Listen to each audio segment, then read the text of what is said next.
کیونکہ غزہ کے ٹائم پر بھی تو ساری خاموش تھیں. غزہ میں کتنے بچے شہید ہوئے اور اب تک ان پر ظلم ہو رہا ہے. مسلم کنٹریز اگر تب خاموش تھیں تو یہ بھی پاسبل ہے کہ اس سچویشن میں بھی خاموش ہی رہیں. اور اگر خاموش نہیں رہتے تو کیا ہوگا؟ روڈوں پہ دھرنے ہوں گے, لوگ اپنا نقصان کریں گے. اور آپ تو جانتے ہیں کہ وقت ہر زخم کا مرہم ہوتا ہے, تو کچھ وقت بعد سب کے سب خاموش ہو جائیں گے. اور بہت سے لوگوں کے مائنڈ میں یہ بات ہوگی کہ یہ سب ایک پروپیگنڈا ہے, ایسا کچھ نہیں ہونے والا. تو میں آپ کو ایک بات بتا دوں کہ جو پروفیسیز ہیں ان کو دیکھا جائے تو یہ پاسبل ہے کہ ایسا ہو جائے. اس بات کے بھی کچھ پہلو ہیں جو میں آج آپ کے ساتھ ڈسکس کروں گا. سب سے پہلا پہلو یہ ہے کہ جیوز آکٹوپس کی طرح پوری دنیا میں پھیلے ہوئے ہیں. تو یہ کیسے ممکن ہے کہ ہائفرز کو ایکسپورٹ کر کے اسرائیل لایا جائے؟ کیونکہ امریکہ کے قانون کے مطابق ایسا ہو ہی نہیں سکتا. جو ہائفرز ہیں وہ ایکسپورٹ ہو ہی نہیں سکتے. تو یہ کیسے ممکن ہے کہ کچھ جیوز اور کچھ کرسچنز گروپس یا پرائیویٹ گروپس قانون کو اس لیول پر مینوپولیٹ کریں کہ ان ہائفرز کو پالتو جانوروں کی کیٹیگری میں ڈال کر اسرائیل تک لایا جائے؟ اس میں امریکن گورنمنٹ کا کچھ نہ کچھ کردار تو ضرور ہوگا, ادروائز ایسا ہو ہی نہیں سکتا کہ اتنی سیکریسی کے ساتھ امریکن گورنمنٹ کو بھنک لگے بغیر یہ سب معاملات ہو سکیں. سیکریسی تو بنتی ہی نہیں ہے, کیونکہ ان ہائفرز کی جو پروٹیکشن ہوگی, ان کی حفاظت ہوگی, تو یہ سب گورنمنٹ کے بغیر پاسبل ہی نہیں ہے.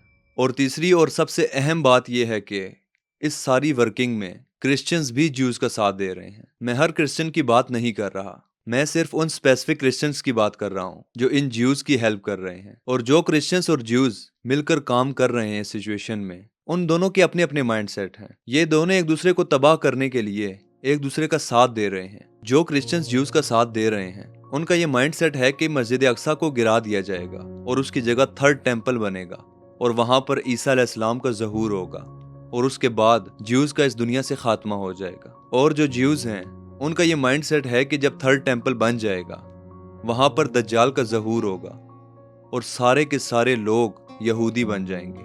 یعنی کہ دونوں ایک دوسرے کو تباہ کرنے کے لیے ایک دوسرے کے ساتھ تعاون کر رہے ہیں, ایک دوسرے کی بھرپور مدد کر رہے ہیں, کیونکہ دونوں یہ سمجھتے ہیں کہ وہ اپنی اپنی جگہ پر ٹھیک ہیں. لیکن سوال یہ ہے کہ اس صورتحال میں مسجد اقصیٰ کا شہید کیا جانا کیا یہ واقعی میں ممکن ہے؟ فیوچر کو تو کوئی پریڈکٹ نہیں کر سکتا, لیکن جو حالات چل رہے ہیں, جو پلاننگز چل رہی ہیں, اٹ از پاسبل, یہ ہو سکتا ہے. اس سے پہلے ایسا 9 مرتبہ ہو چکا ہے. موسیٰ علیہ السلام کے بعد کی بات ہے کہ ایسے جانوروں کی قربانی کی کوشش کی گئی. اب وہ قربانی کامیاب ہوئی یا ناکام ہوئی وہ اور بات ہے, لیکن اس طرح کے ہمیں 9 واقعات مل جاتے ہیں.